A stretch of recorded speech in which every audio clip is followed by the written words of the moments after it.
The problem we all face is learning how to deal with disruption, which happens more frequently and more intensely than ever before. In addition to burnout at the individual level, these conditions have contributed to the significantly low employee engagement scores, which we've seen in recent studies around the globe. So everyone's talking about resilience at the moment, and the danger of that is people use it in different ways or misuse it. Historically, resilience has been referred to as a reactionary response or a coping mechanism, and it's often referred to as a fixed trait that you're either born with or you're not. I'm sure you would have heard in your organisations people are described as being resilient or not resilient. However, this is not true. There's a lot of research coming out of developmental psychology and positive psychology that shows that there are multiple inputs to resilience, and all of these are developable. So those people that are described as resilient in organisations are often described for the wrong reasons. It might be those that don't show any emotion when they're under pressure.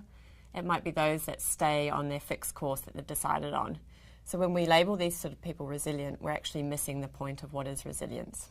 To be resilient and to keep working through change and pressure, we do need to find constructive ways of expressing our emotion. Sometimes we need to change course. Persevering or showing grit is not always the answer to being resilient. So rather than talk about whether someone is resilient or not resilient, we should talk about their current levels of resilience.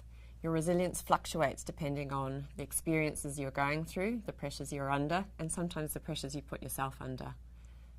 Ironically, when we are under pressure or undergoing a lot of change, we stop investing in our personal resources that help us to be resilient. So the very things that would maintain or increase our resilience, we actually stop doing, and our resilience often decreases at the time that we need it the most. Developing resilience is actually easier than you might think. Because it is practical, there are proactive ways to develop these strategies in your everyday life.